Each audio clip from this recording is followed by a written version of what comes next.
If you want to listen to two guys that are not going to be the new lead singer of Linkin Park, but wasted many hours in a misspent youth drinking in one, go to YouTube and search out NTTFGPOD. Hit that subscribe button. I'm Rock.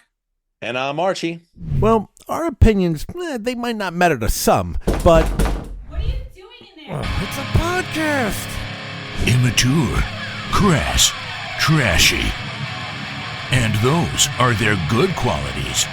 These poor schmucks are a couple of IQ points away from eating paste. But when it comes to music, sports, and comedy, well, that's all they know. You're listening to Not these two fucking guys. Not These Two Fucking Guys podcast.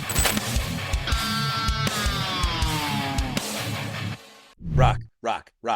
I gotta ask you a question. Be honest. Are you ready? Yes, sir. 2024, August 28th. Are we, true to form, witnessing a Babe Ruth experience with Aaron Judge? I don't know. Are we? Dude, you're witnessing What are we Babe witnessing Ruth, right now? Babe Ruth, Mickey Mantle, Joe DiMaggio, Willie Mays, the fucking best of the best players. Did you This just- is did you see that catch? historic. You see that catch he just made over the wall and through the fucking... They robbed the home run, and I got Yeah. nervous and don't hit the fucking wall and get hurt. That one? The fucking issue is that if these Stanton, Soto, and Judge, if they don't hit in October, if they're cold in October, we're fucked. That's the issue. They're not going to be, though. They're not going to be. Not going to be, pal. Are we witnessing greatness right now? You're witnessing another historic season by, I know there's Ohtani, but the best player in baseball. You fucking heard it here first. Best player in baseball. Yes. Are you sure? Positive. And you know what's weird? Juan Soto is having a fucking career year, but guess what? All eyes on Judge. Bobby Witt Jr. for the Royals. Any other year would be MVP probably. Not this year, cuz. Not this year, cuz. Aaron Judge. Dude. And by the way, carries himself like the fucking captain that he is. Is he acting like a Jeet? Like a Jeter? Or not? Let's all right, let's not get crazy. To me, I know it's sacrilegious. Mhm. Far exceeds Jeter. Far. Well, I'm not saying talent-wise, the way he carries himself. Like Jeter carried himself pretty well off the field. Yes, Jeter was more of a lead by example. Judge is looks like to me. Again, I'm not in the clubhouse nor the dugout, but he looks more of a camaraderie type guy. Okay. Like he's got these crazy handshakes to everybody, and he kind of like when something's going on, he'll go like Jeter was never like the guy that would go over and talk to somebody in the dugout like after like either something bad happened or like kind of like either school them up or say, hey, dude, keep your head up. But Judge is.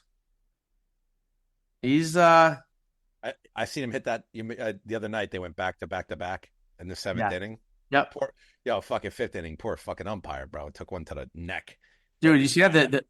He's lucky he didn't get fucking impaled. Like the shards didn't fucking. Oh yeah, you're right. Said shard. Or I'm more of a shark, but he came off. He came into the dugout, right? He fucking bro. It was the craziest thing. He was like this. Left, right, up, down, left, pop, pop. And that was like the whole fucking handshake. I thought he was giving a fucking number to pot to feel spin it to I was like, this is crazy, like these handshakes. And you know what? They're all different with other people too. Yeah. You gotta remember, that's your whole preseason. Yeah, What's man. We're witnessing something pretty cool, bro. Chasing history, trying to beat his record of 62 home runs. A lot of people say Soto will be a Met next year. Yeah, and you know what? A lot of people are fucking assholes too. How about that? I don't fault me if I'm wrong, but I think he's in his 80s now. Lou Piniella made a statement of about Soto going to the Mets, right, for that money Uh-huh. amount of money. And Lou Piniella said, "What happened to Cano?" He's right. He's right. And wasn't he the coach? Can Wasn't yeah, he was. Pinella wasn't Pinella the coach at that time too, or maybe right before that? No, I think he was. He was a coach of the Mariners when he went there. Yeah. Yeah. Whatever happened. Yeah. Robinson Cano Don't you know? Robbie Cano, don't you know? would have went down in history as a Yankee, Yep. and only for what? I know this is crazy, right? But only for what? Another 20 more million or something? I mean, whatever it was. But at that point, Jesus fucking Christ, aren't don't you want to stay on the Yankees and go down in fucking history as a Yankee? Hey, listen, no. sometimes people like, okay, Yankees, a bunch of stars. There was A-Rod, there was Jeter on the team. Maybe he wanted to go make a name for himself and be the A-Rod or Jeter of the Mariners. I think he wanted to go buy his hometown. Maybe. And he got popped for fucking steroids too Yeah. later on in his career. But Robbie Cano. I heard that John Sterling may come back for the Yankees playoffs and broadcast out of retirement. doesn't Waltman say? She says, You know, you know, John, this is always something new, and I've been doing this 1,000 years, but there's always something new. And then he said, "That's baseball, Susan." yeah. Then he's like, on paper, blah blah blah blah blah. He goes, that's why they play the games, Susan. It's the fucking best. The best. So I wish they could AI these days, like remember Bob Shepard, the now batting number 2, Derek Jeter. And also Taylor. And Taylor. Why can't the guy they have now, I don't know his name, I'm sure he's a nice tough guy, but I was like not into his style. Why can't they AI Bob Shepard, pay his family, like his estate, royalties, pay them out a paycheck, whatever it is? Why can't they AI him announcing? Yeah. Right? Because he never obviously didn't have recordings of him like saying Aaron Judge or anything like that, but like why can't they do that? I wish I can get him as my personal alarm clock. I would have now waking up. Yeah. An overweight, rotten breath, sweaty Italian from Bloomfield, New Jersey. Doesn't want to go to work. He will be home farting and eating mortadelle until 11:13 a.m. Now smoking a bowl while walking Lenny. While walking his dog in the mist on a dreary Tuesday morning. I always thought it was funny that Artie Lang's fucking skit was just the best. That was the best. But take it one step further, like if that's how he talked around his house, like, honey, we're going out to dinner. Dinner. or like him and his wife arguing. Why don't you go fuck yourself? Fuck yourself. Sideways. Bob Shepard. I know we talked about this like a while ago, but I thought it was always dope how Jeter was the only one that kept it, or was allowed to keep it, or was allowed to keep it. Yeah, I don't know how that went, but Jeter would come up, and then the fucking ballpark would just Bob Shepard's voice would just resonate. Yeah, I thought that was dope. Fucking best. Well, we're witnessing greatness. Let's hope they keep it up in October. They're gonna. Yankees year, you heard of this? You could rewind back till today's date. August 28th. August 28th. The year of 2024. Yankees win the World Series. Hey, Rock. Yo. How proud were you of Shawnee Boy Morton? what a great night. I got Awesome to night. see my friends. I got to go out with my wife. We got to go see our one of our good friends, Sean, perform at the Dojo of Comedy. And he fucking killed it, along with Donna V, Jeffrey Paul, after Donna opened up too. And he was pretty funny too. I enjoyed him. I haven't been to a comedy show in a long time, and I really enjoyed it. And one of the standouts that I thought is that two things. One, I want you to talk about because you mentioned this that night. Two, though, is that it was live, but it was taped. It was a one take taping. But Yep. he talked about it. Donna said, like, if there's something that Sean needs to do again, if he missed a tag or whatever, he's going to do it again, and keep your enthusiasm up. And he went he did an hour, a little over an hour, but he went about 45 minutes straight.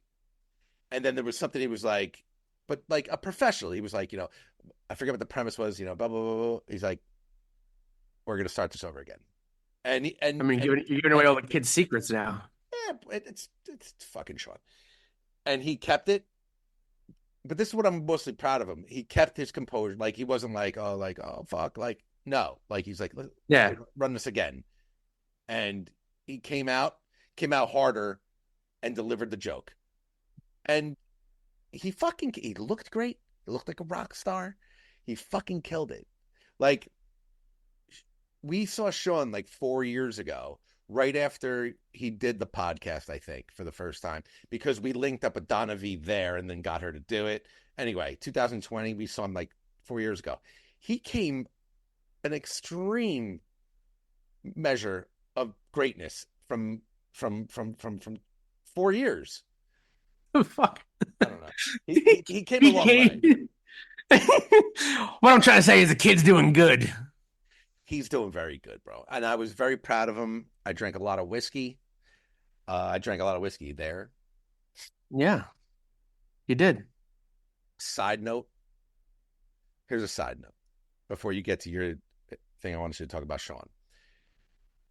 Years ago, before kids, before I was married, my wife was my ride or die female companion. That was fucking, we used to fucking slug down whiskey, go see fucking POD, go see Volbeat in the city, fucking drink in the tunnel, get into NYC, drink when we got there, drank on the way home, fucking cheese stick. So I was a little mistaken. I thought we were still doing that. I didn't get the memo. So I got whiskey. I got a fifth of a proper 12. And I'm drinking it on the way there. She drove. And I know she's not going to drink. She's driving. We're being very responsible. So I'm drinking a little scooch here and there. We get to the place and I'm like, yo, pass over the fucking proper 12 to her. She grabs it. She puts it in her hand and she's like, no.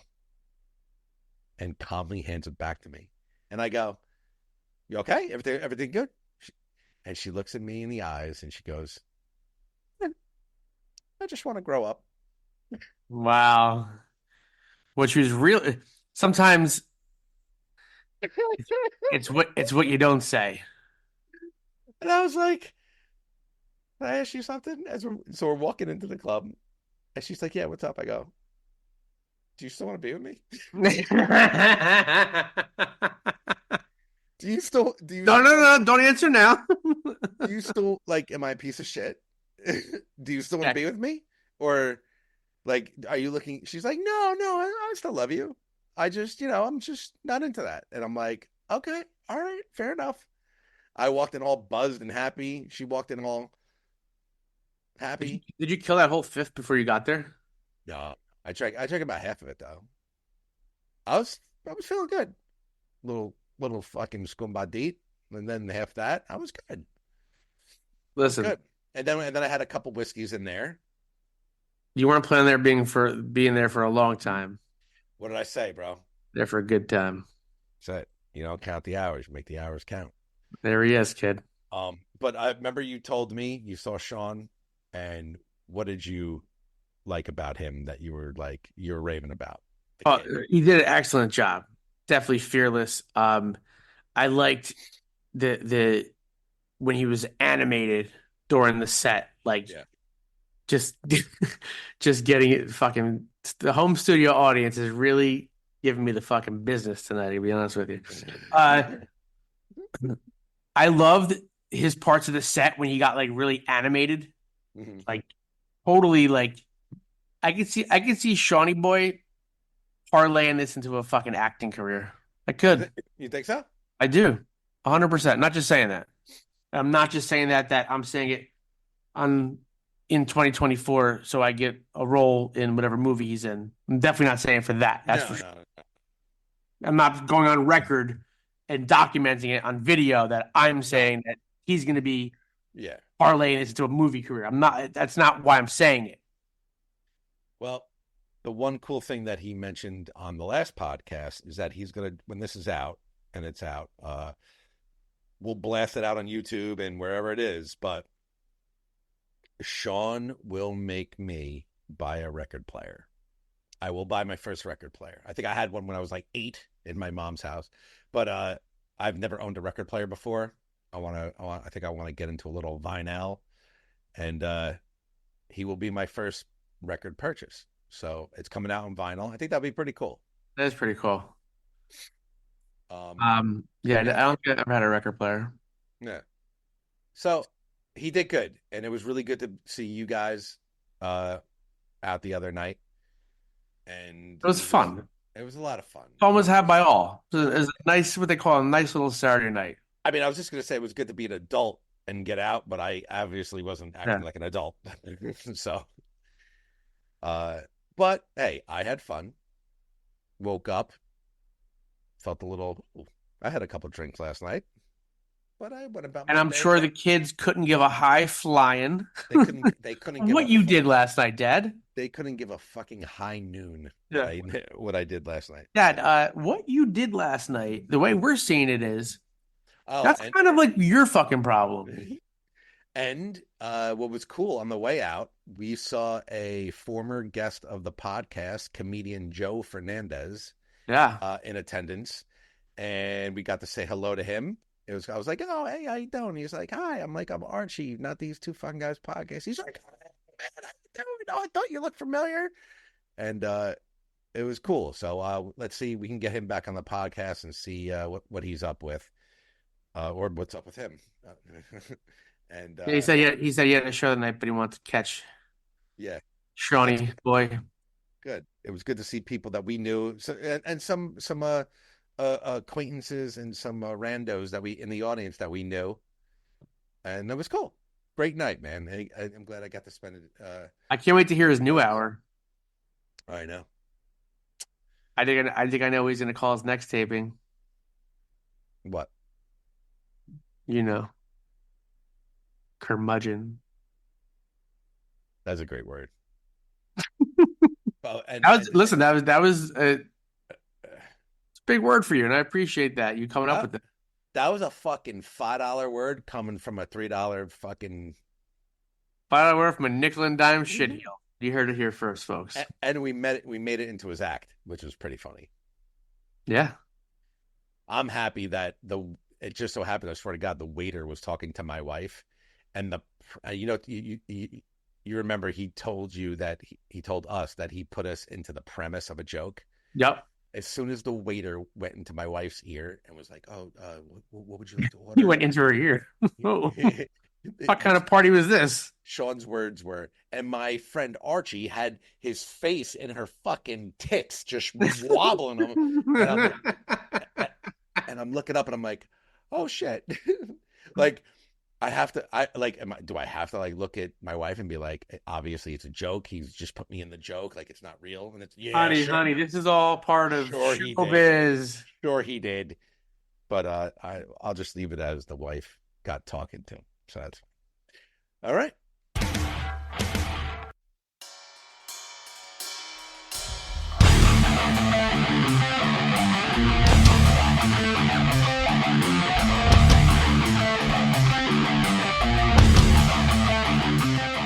Yo, Rock. What's up, dude? What's going on, my friend? Chilling. This one's for the Bucks. I'm gonna have to go out and say this one's for the Bucks. Tonight's guest is a true icon. No introduction needed, but he absolutely deserves one. He's a legend in the world of mixed martial arts, from dominating as a UFC Lightweight Champion to his recent induction into the UFC Hall of Fame. His journey has been nothing short of extraordinary. He's the co-host of the wildly popular Champ and The Tramp podcast and the driving force behind Frankie Edgar Iron Army Academy. It's an extreme honor to have him on the show tonight. A fellow Dirty Jersey native. Welcome to Not These Two Fucking Guys podcast, the one and only Frankie the Answer Edgar. What's up? That was hype, man. That was good. That was good. I like that. I never seen him so excited, Frank. I got to be honest with you. Madonna, I think I got to go to the bathroom after that. What's up, brother? Nah, man, that was great. That was great, man. Thanks for having me, guys. Thanks for taking the time. Appreciate it, dude. So Archie just said it. Let's talk about your newest endeavor, Frankie Edgar Iron Army Academy. By the way, fantastic fucking name. Thank you, man. Yeah, no, been here I'm opening in 2 weeks, September 9th. Nice. Took forever to get here. You know, Rock, we kind of know we've been in contact throughout this whole process, and I thought I'd be open much sooner, but you know, all good things, you know, I sometimes you gotta wait for good things. So 2 weeks will be open. That's awesome. In Toms River, New Jersey, we have a lot of friends and listeners in that area. So tell us what it's going to be about. Like, what are you offering there? We'd have Brazilian Jiu-Jitsu for kids and adults, Muay Thai kids and adults. We do an MMA program as well for kids and adults. You know, mostly you know, older kids and adults. But yeah, you know, I kind of want to get a really big youth program in there. I feel like Toms River, you know, is a great town for it. Obviously, big sports town. 4 high schools if you count the Catholic school. Shit. Yeah, so you know, there's a lot of kids, a lot of time on their hands, you know. So try to scoop them up. Nice. And you said it's a long time coming. When did you first get the vision for this? Honestly, you know, I knew I was going to open up before I even started jiu-jitsu and fighting. I was a wrestler. I wrestled in college, and the guy I wrestled for had a wrestling club, and I looked up to the guy a lot. And I knew one day that's something I wanted to do, was, you know, open up a club of my own. And then obviously got into fighting and you know, I really, you know, worrying about that career. So I kind of, you know, put that on hold. I never wanted to, you know, jump into coaching when I was still competing myself. So once I decided to be, you know, 100% done with fighting, I knew I wanted to eventually, you know, get into this school or a club like I used to want to do it. But now I figured I could do it all, a little bit of jiu-jitsu, a little bit of, you know, kickboxing, Muay Thai, wrestling, boxing, you know, show everybody everything. Very cool. We've been following, obviously, the progress on your social media, seeing it looks real dope, getting the mats in there and that kind of thing. I mean, it's a labor of love, no doubt, right? Yeah, no, nothing's easy. You know, it's you just don't know what you're going to get into, man. I just want to teach jiu-jitsu, you know, and then you got to deal with building permits and fire marshals and shit. So stuff that you don't even think about when you have the idea. Yeah. You know, it's like any type of process, you know, especially, you know, stuff in Jersey. Everybody's got to get their hand greased a little bit. You know what I'm saying? So it's always an ordeal. But you know, luckily I actually you know, no issues from the town. The town was actually pretty good to me, so I have no complaints. I told him, Arch, I think he's in like, I don't know, 10, 20 years, he's gonna run for mayor of Toms River. I don't know. They might have background check me a little too hard. Were you originally? Where were you originally from? Originally from Toms River, or were you up north? Yeah, like, I mean, I lived in Kenilworth till I was like 3, maybe, and then moved down south. My family moved down south. Yeah, Kenilworth Diner, bro. Big. Yeah. My mother loves that fucking place. Yeah. Diners are dying in Jersey. I feel like, man, it's crazy. I know you're not going to get any other place where you go to a diner, Jersey. It's just different. It's just yeah. Like, yo, what happened to the 24-hour diners? There's like not many out anymore. Diners even closing up by we're like near Clifton, Yeah, that way, and diners are closing. Like I'm 46. I was like, I've never seen a yeah, fucking diner close in its life. yeah. That's what I'm saying. Yeah, COVID messed everything up, man. What Yeah, sure did. what helped keep you stay motivated starting this school? Like what drove you after fighting for this? Yeah, I mean, I need something to do. You know what I mean? I mean, I chase my kids around. My kids are into martial arts. I mean, they wrestle. Mhm. They do also do jiu-jitsu. So, it's just something I could get to continue to do with them. I'm in the gym anyway. Like, I'm in someone else's gym usually every once a day. So I said, might as well make my own and Yeah. give back to the community a little bit. This is where I'm from, and like I said, I think the kids can really benefit from programs that we're gonna have at the school.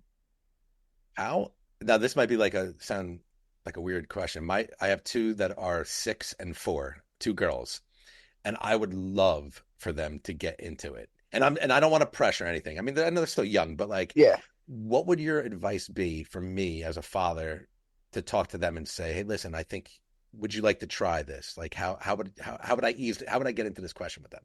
Yeah, I would just you know what, like so many places. I mean, I can recommend places up by you, I'm sure.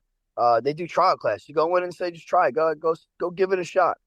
And just keep it fun. That's the biggest thing. Yeah. It's fun. Yeah. Yeah. Um, I think it's especially for girls. My daughter is 10. She's my youngest out of my three kids, and, Uh-huh. and she does jujitsu and she wrestles a little bit too. So yeah, I think it's really good for them, man, for their confidence, for self defense, especially girls. In today's world's nuts. So I know. they can learn That's a little self defense, and jujitsu is literally designed for a smaller person to be able to handle a larger person. So for girls, it's I think it's probably the perfect self defense. good.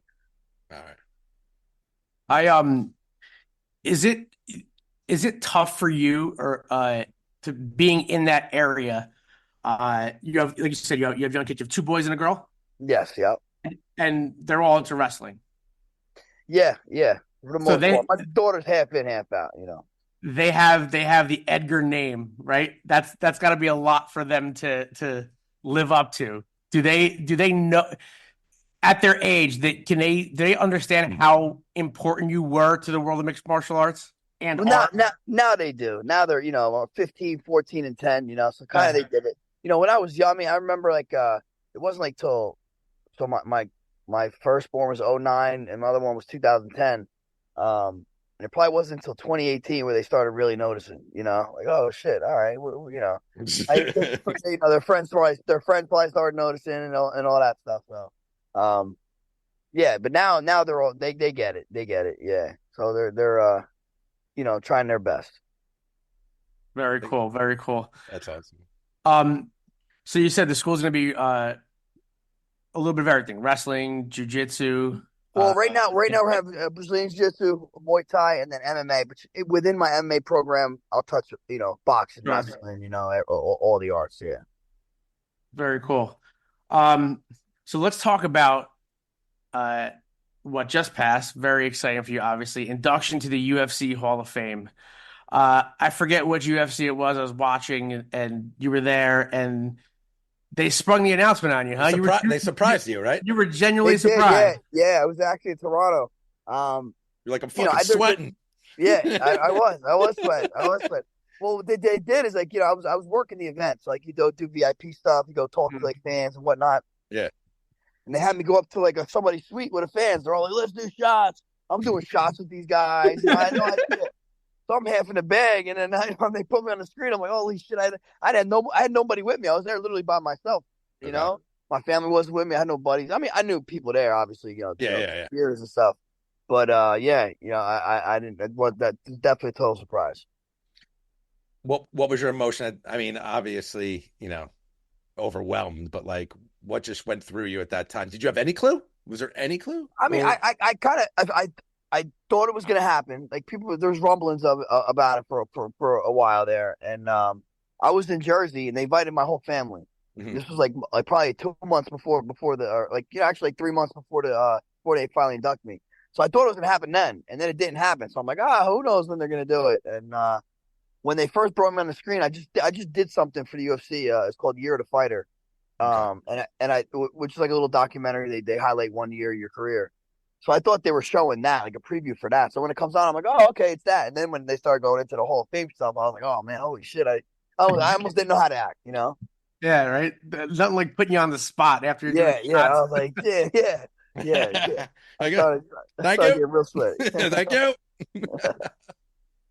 So talk about the experience in Vegas. Like I know I talked to you and you said that the family went out there with you. That was like Yeah. a family event vacation, if you will. Talk us through that weekend of like what goes on behind the scenes and what the fans may not see on TV. Yeah. I mean, yeah, it's kind of low key. Well, there was also the fighter expo too. Yep. So I'm doing a lot of like autograph signings at the expo, and some even some like liquor store appearances and whatnot. But it was kind of low key. Other than that, I had my family, I had a bunch of my teammates out there with me, my in-laws. It was real cool event, for my kids to kind of see. And I got through a little speech and shout everybody out. So it worked out really great. Your speech was phenomenal. Like and how you touched some, like you said, shouting people out, the people that in your career, like Ricardo Almeida, your wrestling coach Rivera, that's the last name. Yeah, yep. Stuff like that, and kind of like people that got you there, and you shouted out, parents, in-laws, like that kind of thing. And at the end, I thought it was great what you said. I don't have the exact quote, but what you told your kids, the persistence and hard work. You're the old man over here is proof, and I think that's very, very cool. Like for the youth, and especially knowing what you're doing now with a gym with young kids. I mean, that's had to be special for you. No, definitely. I was talking to my kids, but I mean, shit, I'm talking to everybody's kids. Yeah. And I mean, yeah, and I'm living proof. I call myself the undersized overachiever. And that's kind of how I opened up my speech. Like I shouldn't even be here. But if you go by, a stature or this and that, I shouldn't be here. But good thing I don't listen to those type of stats. You know what I mean? Unbelievable. So is it true that I know that you tried out for the Ultimate Fighter and they didn't pick you, and then they call you a month later for a fight? And is it true your first interaction with Dana White, he's like, you don't look like a 155er? Yeah, that was at the Open Fighter tryouts, and when they call you up, and I think you go introduce yourself to Dana, and then you grapple somebody, and I walked up to him, and literally he's like, you don't look like a 55-pounder. I was like, shit. I was like, I fought what I did. I was like, I fought 170. I was like, well, I fought 170 before. He's like, yeah, because I did. It was really, I fought. You saw I missed weight. I went up real quick. So, but still, yeah, he's like, damn, I don't know. But yeah, first time I met him, that's what he tells me. And that's when you debuted. That was the lowest weight class at the time, right? Yeah. When I very first started, they kind of got rid of the lightweight division out for like a year or something, maybe 2 years, something like that, and then they brought it back. So yeah, I that was the lightest I could have gone. Yeah, because you fought. I remember, you fought guys that fought at 170 when there wasn't the 155 division, like Sean Shirk and like guys like that were fighting up that weight class. But did you feel that was you being what they say is undersized for the division? Was that helpful to you, or was that a hindrance? Because to me, it seemed like your style and your movement, you had like the best movement, and that seems like that the smaller fighters are able to do that easier. But yeah, no, for sure. I think I had a good tank. I was never depleted. A lot of these guys, they're cutting boatloads of weight, the night before, and I'm eating. I'm be able to train all the way through the whole week. And like my durability was good. We don't cut weight. I definitely. I mean, the only reason I don't know why I went down. Really, I went down because I thought I wanted another shot at a 45-pound title. I thought that was the quickest route. I lost two title fights back to back to Benson Henderson that were pretty close. I thought I won them. I thought you won them too. It's in the past now, But if that doesn't happen, I think I probably would have stayed at 55. So. I don't regret anything. I got to fight the best of the best at 3 weight classes across a few generations. So, yeah, I'm happy about how it all worked out. Yeah, you certainly did. I mean, again, there's no easy fights in the UFC at that level, but I mean, like you fought like a murderer's row of top contenders, champions. that sort of thing. So that kind of experience is like, the 90% of the fighters on the roster don't fight that level of competition. Um, and that's definitely a feather in your cap for sure. No, thank you. Yeah, that was I always wanted to never run away from an opponent or a name. I never honestly I didn't care. Like if my manager called me like, "Hey, do you wanna?" Before he said the name, I said yes. That's that person I've always been. Yeah, so I first heard about you back in the day. My younger brother, I was actually supposed to go to the fight. You fought Jim Miller in I want to say it was an AC. Yeah, Boardwalk Hall. Yeah, Yeah, dude, and I fucking missed that fight, and I was actually pissed. But, and then I remember your debut. He's like, trust me. He's like, this guy's is gonna be something. And it was like he came out. It was like the Jersey swagger. Like, my God, this guy's definitely from New Jersey. You know what I mean? yeah. Just how you like that blue collar like workman like mentality, like you said, gas tank. Talk about, was there any nerves before that first fight with Tyson Griffin? Definitely. I mean, I took that fight on short notice. Someone, I guess, his original opponent got hurt.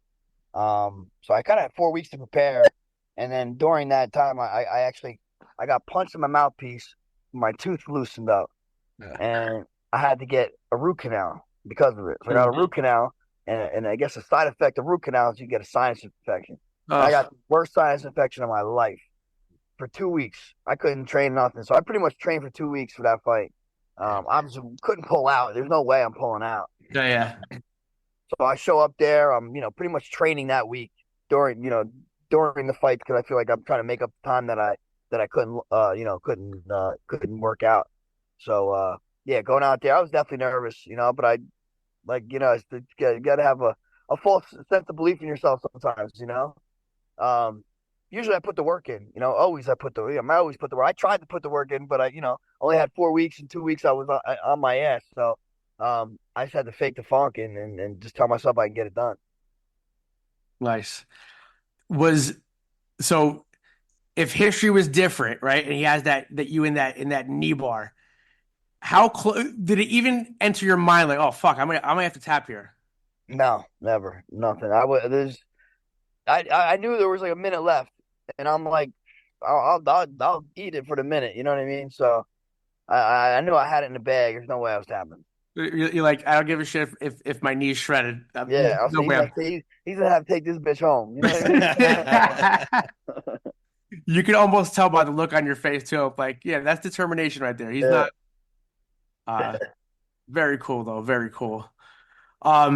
Is there a fight that stands out the most to you in your career that, I mean, obviously there's so many, but fight or a moment that stands out to you where maybe you're most proud of?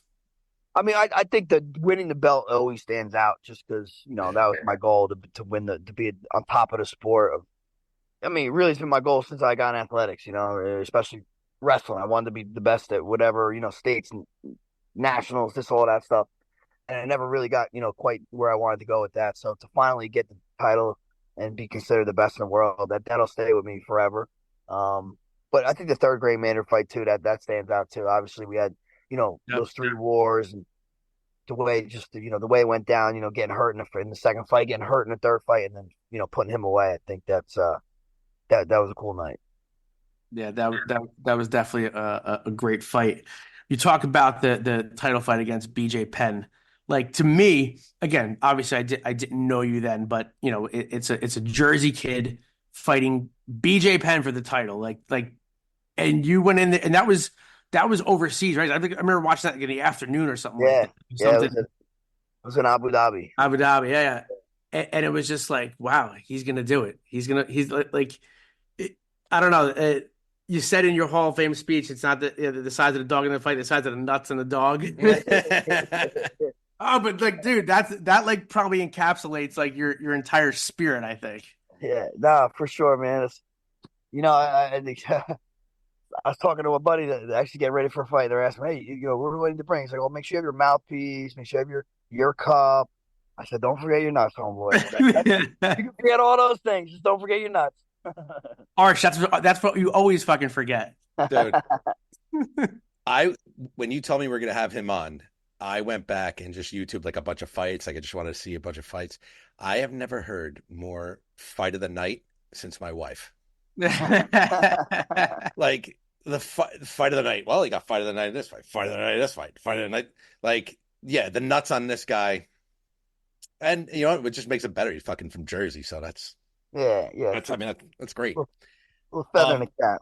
I have to ask this. Something a fighter, we've interviewed a lot of fighters, and a lot of common ground is being punched in the face, going through training camp, being all this suffering to your body.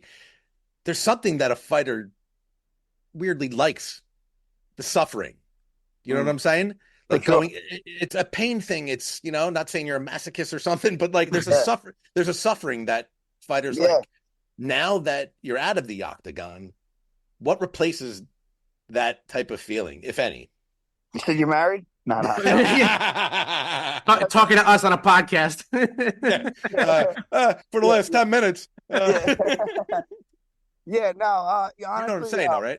Yeah, no, I totally, you know. Yeah, you married.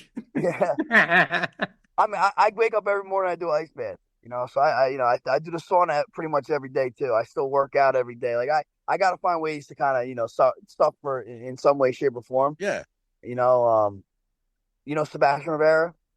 Yeah. He just took third in the Olympics. He's my coach's son. He took third in the Olympics for Puerto Rico. You know, I've known the kids. You know, he's like a brother to me. And he had a little speech to the kids, and he just said, you know, find peace in your suffering. Find peace in your suffering, you know, because everybody suffers. And it's kind of funny. I have a tattoo on me that I've had since I was 19, and it says, "To live is to suffer, survive is to find meaning in the suffering." So he's got to, you know, suffering's a good thing. People don't want to suffer, but suffering's a good thing. You got to find meaning in it, you know. It keeps you manly, so to say. Like it keeps you in check. It does. It keeps you in check, you know, and like, you know, when you're suffering, you're usually doing something you don't want to do. The more you can do that, the better off you'll be. Because, you know, we all do shit we don't want to do. And the more you get used to doing it, it starts not being so bad. Gotcha. So, obviously, retired MMA. And I think maybe we had talked about this, but what would bring you out? I know that you were saying, I forget how we got on topic, maybe talk about like bare knuckle fighting, because that's big now. We were talking about, we had a mutual guest, Jimmy Rivera on. What would get you to do something like that at this point in your life? I mean, I would probably grapple. I'll definitely grapple again, I'm sure, you know. But as far, if the right opportunity came for boxing, any fight, if the right opportunity came by, I'm not actively out there seeking it. So yeah, I think it will come, you know, if I'm not actively seeking it. So it would have to be just the perfect opportunity, good payday, all that stuff. I train pretty hard still. So that's not holding me back. I just I don't want to be a guy that comes back and leaves and comes back and, you know, all this stuff. But I'll never say die. Yeah.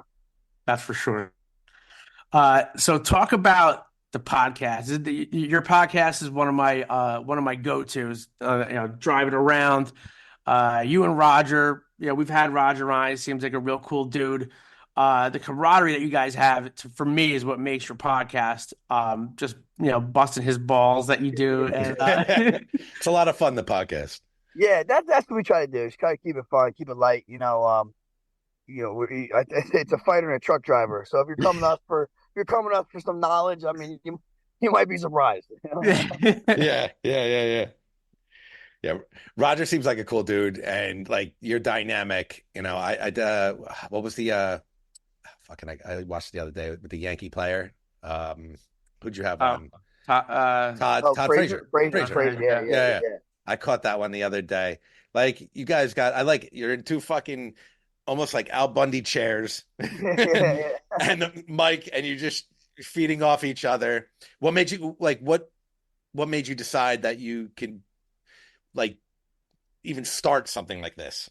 I don't know. My buddy, a friend of mine, he's the one that kind of put my interest into it. He's a big Rogan guy. He got me listening to podcasts. He's like, Yeah. dude, you do a podcast. I'm like, maybe, and I was like, no, if I was to do it, I think Roger would be a good co-host, a totally different genre, Yeah. fans. I think his fan base is like 98% women, mine's 98% men. You know what I mean? So I thought we'd be a good mix. Yeah. Yeah. We Yeah. obviously we've known each other for a while. We good a good rapport, and he's a good dude. Good. Yeah. Yeah, your chemistry is no doubt the hook for that. Really, really cool.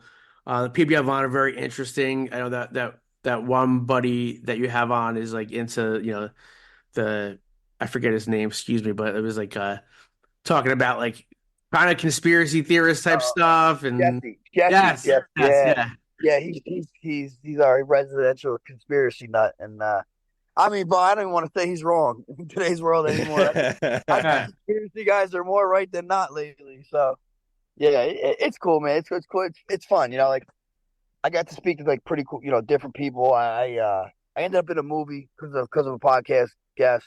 I've done like the Wim Hof seminars, because of a podcast guest. It's cool, just get to talk to cool people and learn some stuff that maybe I never knew about. I actually want to talk about the movie. Tell us a little about that and how you got into it. Yeah, well, Kevin Internazionato was a guest on our podcast, and he was actually talking about this project on the show. And then a couple weeks later, he called us. He said, "Hey, would you guys want to be and act like have like a little extra part in it?" I'm like, "Yeah, I can do that." Me and Roger both agreed to it. Then, like a week or so later on, he calls me. He's like, "Hey, someone fell out. Would you want like a bigger role in this?" I'm like, "I mean, I'll do it." I'm like, I never really acted. I mean, I have acted in a commercial before for UFC, but Mhm. and actually I was in Kickboxer 2, the newer one. Oh, But I was nice. playing myself. It was actually at a fight. I'm cornering one of my teammates, and then in between I threw a suit on, act like I was the commentator. So I played myself. It was pretty easy. Yeah. But in this movie, The Bastard Sons, I play a gangster, and totally different. I mean, I played gangster growing up too. So it wasn't that far of a stretch, I guess, but it was cool. Definitely something I've never done before. I had a bunch of lines.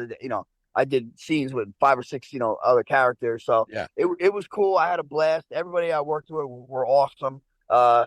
Movies, I think it's free on Amazon. You want to check it out? It Absolutely. came out pretty good. Not too long, Well, but I had fun. something you would maybe pursue in the future? I mean, like again, I don't think I'm like right now. My focus is on my school, but but if someone came and knocked on my door to do something, I'm down. I'm down. I had fun. He said I played a gangster growing up. He did. Roaming the boardwalk at Seaside Heights. Yes. Are you still keep up with? I mean, obviously you go to fights. I saw watching. I forget what it was. Maybe the last one at the Garden or whatever it was. You meeting Donald Trump. That had to be a cool experience. Yeah. That was awesome, man. That was awesome. He was super cool. He was really cool to my kids. My old man was there. He was talking good about him. He's telling the kids, "Oh, your dad's the man." Like, he didn't have to do that stuff. He seemed like a cool guy. That's gotta be a surreal experience. Like Donald Trump, like knows you, talks to your kid. Yeah, man. I mean, he acted like he knew me at least. So hey, it was cool to do it in front of my kids. That's some fucking clout right there. Yeah. He knows who I am.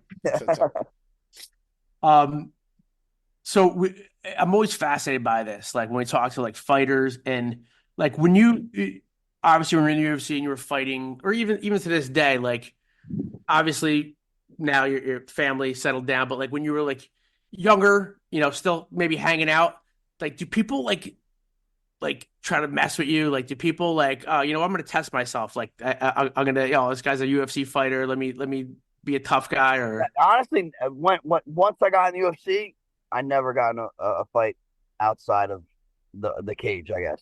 Once I'm in the UFC, and usually, I got some people around that, they'll take care of it. Dante Rivera, he'll take care of it. No. Yeah. I watched an interview a while ago with Chuck Liddell, and he was just saying how like you would think like nobody would want to fuck with him in a bar. He goes, "It's the opposite. It's like everybody tries to like size me up and like want to be the guy who like Yeah, sucker punches a UFC fighter or something like yeah. that." But I mean, I'm not around that many bars. Maybe Chuck looks like he spends more time at bars than I am. you said the name of the movie is Bastard Uh, Sons, Bastard Sons, yep. and where can they find it? On It's on YouTube? Amazon, yep. On Amazon. Amazon. It's free on Amazon right now. Um, so obviously you still keep up, like I was saying, with UFC. Who were some of the fighters that you like to watch? I mean, Max Holloway, dude, he's just a killer. Marab, I really like watching Marab because pace is unbelievable. He literally weaponized his pace, you know. Yeah, yeah. I mean, even Sean, I'm really looking forward to the title fight with him and O'Malley. 'Cause I think O'Malley he's good. You know, he's definitely a top notch fighter and seems to be getting better. Seems to be growing into his body too. Sure. Yeah, I'm interested in that matchup. See if How do you think that fight goes? Like I mean, if Rob could walk through some punches and get to the takedowns, like if he gets to the takedowns in the first round, he wins. If Sean could hold him off for a round or two, then it's gonna be interesting. Yeah, I mean, obviously he's teammates with Aljo, and we saw how obviously not the same fighter, but similar styles, and how that ended. Yeah. But yeah, O'Malley has grown on me. I'll tell you that much. Like as far as like his style and but Marab is he looks like he's like the real deal. Yeah, yeah. No, he like I said, he literally weaponized his cardio, you know, and I know when Marlon Moraes fought him, had him on like, death's door, and he comes back and almost finishes Marlon in the same round. So, the kid just gets after it, he has no quit in him. Well, that's the style that you fought with, right? You said in your Hall of Fame speech, it's like not about you reference a Calvin Coolidge Yeah. quote, about perseverance and like you could be the smartest person, but that doesn't mean shit. You could that type of stuff. But was it when you were training for your fights, did you just envision like, okay, well, I'm gonna have unlimited cardio and crazy movement? So like was that like what you knew that like I can bring that every single fight, and is that what made you just fearless? I mean, I'm just an action guy. My coach would be like, dude, we'll watch fights and some guy won't throw any punches in like a minute in. And I'm like, I physically can't do that. I need and it probably hurts me sometimes too, because I'm always going forward. You know what I mean? But that's the type of person I was. I'm gonna go forward. I'm gonna put my foot in the gas, and I'm a goer. That's just what it is. Very cool. Very cool. Dude, thank you so much. I really appreciate you giving us the time. Come on. I can't wait till your gym opens. Yeah, man, definitely. We're very happy for you. Obviously, one, if not favorite fighters of all time. The way you carry yourself, the way you represent New Jersey. It was honestly fantastic to watch your career and to get to talk to you. Arch, I appreciate it, man. Thank you. I got one more for you, sir. Sure. If I were meeting you for the first time and I had zero knowledge of MMA and UFC, how would you explain your impact on the sport, and how would you describe the legacy you've built in the sport to someone who's completely unfamiliar with UFC, with MMA? I'd say I was a fighter that never backed down from a challenge, was always willing to get in there against anybody, any weight, anytime, anywhere. And I always left it in the cage, no regrets, left it all in there. Yeah. I never walked into a fight that I didn't think I was going to win. I didn't always win, but I always walked in there and that bitch to win it. Well said. Well said. Well said. Well said. Frankie, tell everybody where they can find you on social media, so they can check out your yeah. Frankie Edgar on social media, frankieedgar.com for my school, iron.army.academy for my school page. Yeah, come check us out, Route 37 in Toms River. We're going to be bumping in a couple weeks. Nice. Awesome. Frankie, brother. thank you so much, brother. I appreciate you. Thanks, guys. All right, stay well. Be good. Later. The great Frankie, the answer, Edgar. I mean, think about it. We had questions. He had the The answer. fucking answer. It's the way it goes. That was fucking awesome. That was awesome. Yeah, he's a great dude. Like he's like what you see is what you get. Like there's no like Yeah. pretense. There's no fucking um, you know. A typical, like I know we keep referencing it, but like, just a fucking the East Coast, New Jersey, New York, fucking what? Let's go. I don't care. Who we going against? Bring it on. Come on. Just that attitude. Plus, I mean, let's be honest. He's got a God-given ability to do what he does, right? Sure. So I would encourage. Sorry, I'm sorry. Go ahead. That attitude, plus his ability, and being at the right place at the right time when he started, right? And the nuts, And that, and that was a career for what they don't just put anybody in the UFC Hall of Fame, right? No, So for somebody who knows nothing about UFC, he'd be somebody you want to search out. And I would encourage anybody to search out his Hall of Fame speech. Very good speech. Like, and I'm talking about not just Frankie Edgar, the fighter, Frankie Edgar, the person, the family man, the friend, the sibling. Like he talk about somebody who's got their shit together. And I really am super excited for him for his gym to open. I think he's going to absolutely kill it down in Toms River. Oh yeah. Well, Rocco, dirty jurors, Rock. With that being said, my friend, what do you have to say to the people? If you just heard us talking to our boy Frankie, and quite frankly, every time I use a big word, Archie stares at me blankly. And your favorite sports quote of all time is by the late, great Joe DiMaggio, who said, "I want to thank the good Lord for making me a Yankee." Then you just listen to Not These Two Fucking Guys podcast. We out. One time for the month.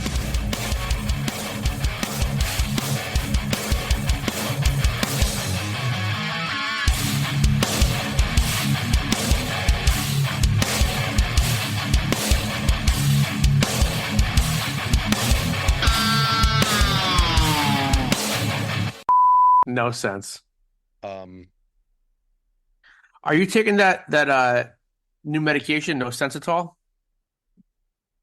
Yeah, I actually have to take that in the morning and then fuck it all in the afternoon. There it is.